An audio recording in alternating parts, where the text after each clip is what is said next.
If you've been around the YouTube gaming space as a creator, and I want to say even more so as a viewer, then you probably recognize that there's a huge demand for commentary slop, which I just like to deduce into rage bait because that's what it is. Now, the reason that I label this rage bait, because commentary slop, I guess, is not inherently a bad thing. Granted, how the YouTube algorithm works, a lot of us on here just benefit from talking about drama. Being that I'm a creator myself, I understand where a lot of these channels are coming from. And maybe off record, there's some really nice, decent people. I have no idea. But unless I sit down and directly have a conversation with these people in Discord or something, I'm not really interested in exploring all that today. What I am talking about today is the ripple effect that this rage bait commentary creates and how it has poisoned online gaming discussions to no end. Before we discuss this, let's get a couple things out of the way. First and foremost, gaming commentary, a lot like gaming journalism, is not a meritocracy. So this means that credibility is a non-factor in what succeeds on this platform in terms of the opinions and narratives that are propagated. The two big factors that are the most receptive in this niche is volume and topics. As long as you are covering subjects that people want to watch and uploading more videos, the content of the coverage is totally insignificant. It doesn't matter how reasonable, sensible, vulgar, composed, hell, it doesn't even matter how accurate the commentary is. Let's take a look at this parent tweet here. There's an image of the Reaper going from door to door. First stop at Concord, second stop at Highguard, and third stop at Marathon. The post reads, according to Steam database, there were mass refund requests after the recent Marathon server slam. This game will probably be the most refunded game in 2026, and we are only in February. And the quote tweet from TBH reads, you cannot track a game's refunds via Steam database. You are allowed to dislike Marathon, but what purpose does this lie serve? What happened to providing constructive criticism, then moving on? The gaming community in 2026 has become next level weird. I'm legitimately being so serious right now. Any of you watching this video could be the next Fully or Blame Truth. If you just go and make a new channel and you talk shit about Call of Duty and the creators who play it with clickbait thumbnails, the algorithm will reward you handsomely. Now, I use the term propagated as if it's YouTube that's pushing this stuff out, but it's more so that the algorithm just rewards the negative, melodramatic, rage bait content because out of the small subsection of people on the internet watching this stuff, that is all they want to see for the most part. Sure, there's a bit of nuance in the fact that you can kind of get a positive commentary video to pick up if you're talking about like patch notes or a new update or something like that. But generally speaking, if somebody is just going to make positive videos about a game, it is going to be exponentially more difficult for them to grow inside of the sphere of gaming commentary. Otherwise, they would probably do video essays or explainer content or a podcast or something of that sort. I'm probably going to have to make this same template of video in a slightly different flavor, like maybe 50 to 100 times before I really start to pick up an audience on this channel in particular. And that's kind of the entire point that I'm getting at. As long as I'm uploading more videos and the takes are getting spicier and more dramatic, then the algorithm is going to reward me handsomely. Number two, the main two demographics that watch this kind of content fall on two polar ends of the spectrum.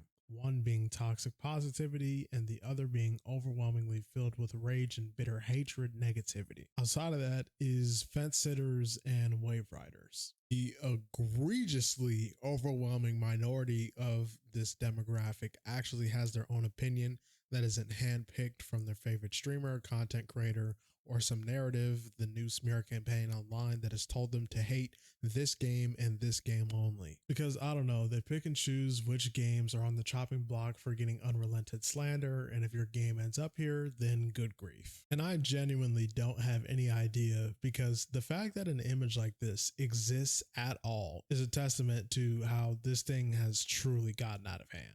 And number three, what is commentary? To my estimation, commentary is a medium of interpretation. You could either do it through objective analysis, personal experience, education, or all the above, and more if you choose. And I wouldn't say the qualities of a good commentator is measured by their technical ability to do those things, but rather their approach. There's been plenty of situations on esports broadcasts where the commentators don't exactly know what's unfolding in front of them, but they're communicating, they're trying to get a better idea so that they can dissect it for the viewers at home. Even just within our niche, there's a lot of instances where somebody has not firsthand experienced one of the subjects that they're covering, so they either have to make a reference to tie it into something familiar that they have done, or formulate their thoughts on third-party sources to get a better idea. I happen to think that's what a lot of these larger commentary channels are doing, and while there's no inherent problem with that, the context in which they're doing it is making it seem very unreliable. For example, I mentioned this in an older video that didn't really get any views. When the hot thing on the block was dunking on Splitgate's player count,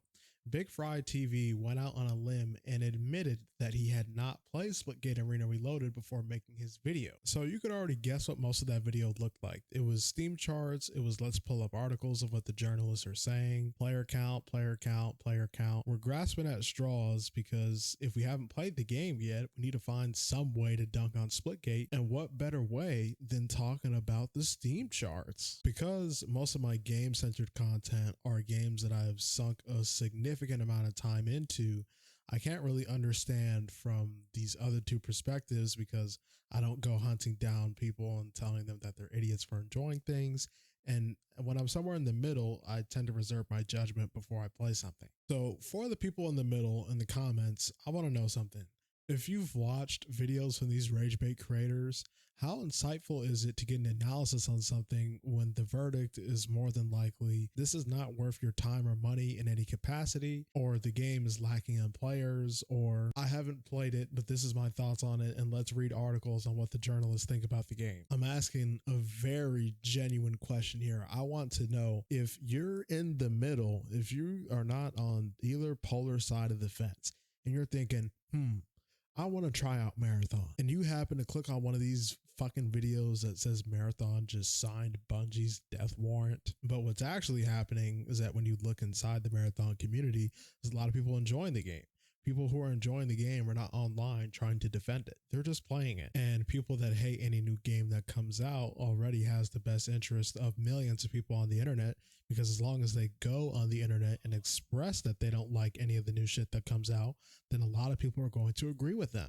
Unfortunately, going on here and saying that Marathon is not slop is not the popular opinion. It's just not. But hey, it isn't. And I'm not saying that because I put a lot of time into it, because I put a lot of time into games that I now don't really care for. And there is some qualities of Marathon that I don't like. But on that same token, I'm not going to make an extra long video about all the things that I do and don't like about Marathon on this channel, because the only reason that basically any of you clicked on this video is so that I could talk about how these people are disingenuously telling you that it's a bad game. If they have come away with that opinion after playing the game for a certain time or really understanding that it just wasn't for them, I think that's perfectly fine. But to then tell your audience that it is not worth anybody's time, that the game is slop and it's a flop and the player count this, Steam charts that. You can tell instantly that when you engage with somebody in a discussion and they use one of the 4 buzzwords, or they start bringing up articles, just what kind of discussion you're going to have.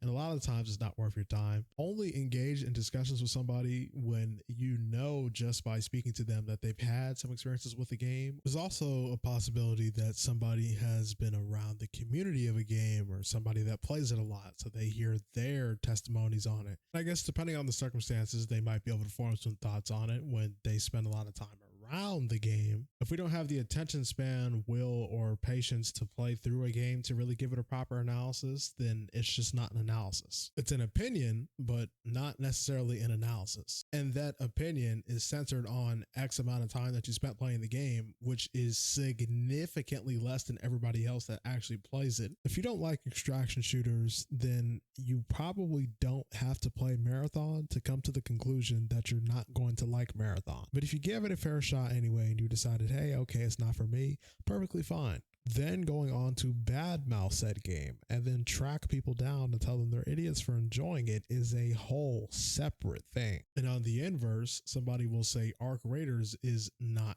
good because there's nothing for hardcore players to do. Yeah, of course, it's fine for people to think that the game is good and bad, but that's also not what's happening here. The goal of the rage bait creators is to dunk on the game, not to give a verdict or an honest take to their audience, but to dunk on it. That's the goal. So when the internet has decided that Marathon was next on the chopping block to dunk on the game, what happens now is people will find themselves seeking out Marathon content, seeking out Marathon discussions just to disperse all of this bitterness everywhere that they possibly can, because that is what I guess has consumed them. The bitterness of their favorite rage bait creators. And in this case, not even the journalism. The journalists have been pretty tame about Marathon lately. They've talked about some of the Bungie Sony stuff in terms of the budget and like some updates and whatnot, but they've been pretty tame about it. Everyone else, it's either defending the game, saying the game is the worst video game to ever exist. And in this case, there actually is some stuff in the middle. So I'll give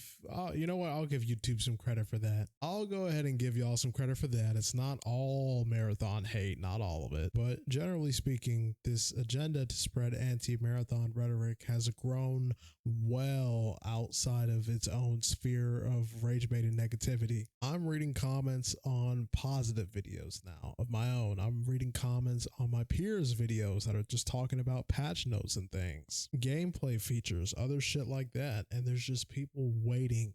They are waiting so patiently. They have got their eyes glued to the monitor. They've got the upload date filtered to today, and they're refreshing that page every single second. They've got an auto clicker refreshing that page, just waiting for some Marathon content to come on through so that when it does, they can be the first one to click on the video, click the dislike button, go to the comment section, say some bullshit, and click right off the video. And I am 95% sure that these dudes share some watch time with Endymion, Smash JT, Var Dark, Fully, Blame Truth. They find themselves clicking on videos that don't even have to do anything with rage bait or dunking on the game so that they can express their hatred for the positive/neutral cuts as well. And to me, that's one of the more noticeable effects of this rage bait Terry commentary slop content that I've been seeing. And I happen to think that this category of creators have a lot to do with it.